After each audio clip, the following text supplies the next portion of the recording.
तालिबान का अफगान मौलानाओं के लिए एक फरमान है। तालिबान ने 15 से ज्यादा उम्र की लड़कियों की लिस्ट मांगी है। मौलानाओं से 45 से कम उम्र की विधवाओं की लिस्ट भी मांगी गई है। तालिबान को लड़ाकों के लिए लड़कियां चाहिए। अफगान लड़कियों की अपने लड़ाकों से शादी कराएगा तालिबान, ये जानकारी मिल रही है। और इसके लिए उन्होंने मौलानाओं से सूची मांगी है, जिसमें 45 से कम की विधवाओं की और 15 से ज्यादा साल की उम्र की लड़कियों की पूरी सूची मांगी गई है। हमारे साथ मरियम लगातार बनी हुई है।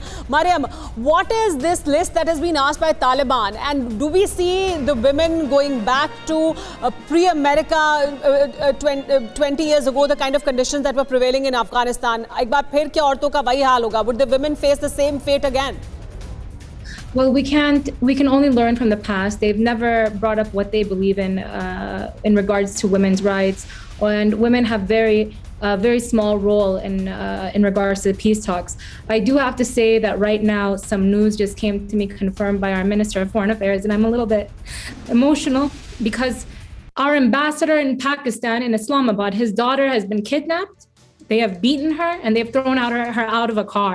Last night this has happened and it's just been confirmed. So I have to get off the call right now, and we have to raise this issue in Parliament. We'll be raising this up with the UN as well.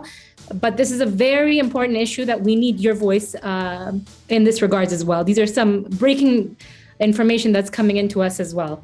Again, thank you for your time, Samira Jan. Thank you so much, Mariam. और जैसा कि मरियम ने जानकारी दी, उन्हें ये call इस वजह से ख़त्म करनी पड़ी क्योंकि पाकिस्तान में बड़ी जानकारी उन्हें मिली है कि पाकिस्तान में जो एम्बेसडर थे अफगानिस्तान की, उनके पिता को किडनैप किया गया। ये जानकारी मिल रही है। Maryam, am I right that the ambassador in Pakistan of Afghanistan, her father has been kidnapped? No, her daughter has been kidnapped. The ambassador's daughter has been kidnapped. Okay. She was beaten and she was thrown out of her car last night. Maryam, if this is happening in Pakistan, अगर ये पाकिस्तान में हो रहा है ambassador के साथ, तो फिर अफगानिस्तान में what will happen in Afghanistan if the Taliban can capture this whole region in Afghanistan? What is going to happen to the women, to the children? At the moment, right now, in Jawzjan and in Badakhshan, women are being forced out of their homes. They're being taken and they're being sent to Waziristan and to other areas of Pakistan and being given to Taliban soldiers to marry by force. So this is happening right now. And this is not even completely 100% areas that are Taliban controlled. They're running with fear and it's terrifying, not just for us, but for the whole world. Kasper से इस पर और जानकारी ले सकते हैं। Kasper, जैसे कि मरियम ने हमें बताया, उनको अब पुख्ता तौर पर जानकारी मिली है कि ये सब कुछ पाकिस्तान में हुआ है एम्बेसडर के साथ, उनके परिवार के साथ। क्या इससे जुड़ी हुई जानकारी? सुमेरा, यहाँ पे तो इस किस्म की मेरे पास तो कोई इतला नहीं है, लेकिन इन द पास्ट ऐसा होता रहा है। लेकिन अभी जो मरियम जिसकी बात कर रही थी उसके मुतालिक मुझे खास तौर पे इसकी इंफॉर्मेशन नहीं है।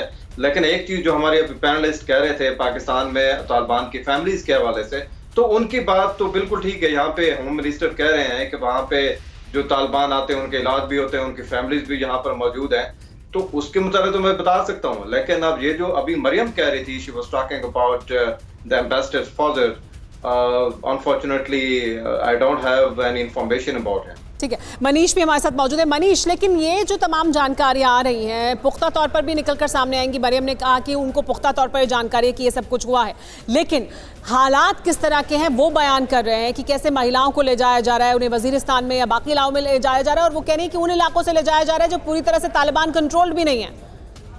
जी हाँ, बिल्कुल। देखिए ना, आपकी आज की तारीख में मरियम जी अफगानिस्तान की सांसद हैं। काबुल से वो इंटरनेट के जरिए हमारे लाइव प्रोग्राम में जुड़ी थी और अपनी बात कह रही थी। वो अंग्रेजी में सारी बातों को समझती हैं और वो अपनी राय रखती हैं।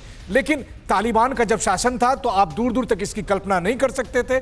और एक बार फिर जब तालिबान अफगानिस्तान में सत्ता की तरफ बढ़ रहा है तो उसी पुराने दिन की तरफ वो बढ़ रहा है, जहां आपको फिर मरियम जी नहीं दिखेंगी, जहां मरियम जी कभी आपको कैमरे के सामने इंटरनेट पर अपनी बातें कहते हुए TV9 भारतवर्ष पर नहीं दिख पाएंगी। और यही हमारा भविष्य अफगानिस्तान को लेकर दिख रहा है, जहां पर आपको महिलाएं 15 साल से और ये बहुत कम उम्र की बहुत चिंताजनक है। ये बहुत चिंताजनक है क्योंकि लगता ये था कि हालात बदले हैं, अफगानिस्तान में बदल रहे थे, स्कूलों में जा रही थी बच्चियां पढ़ने के लिए, महिलाओं को अधिकार मिल रहे थे, लेकिन अब वो फिर वापस उसी जमाने में क्या पहुंच जाएंगे और उस तरह के हालात बनते दिखाई दे रहे हैं। परवाह देश की, सोमवार से शुक्रवार रात 10 बजे TV9 भारतवर्ष पर।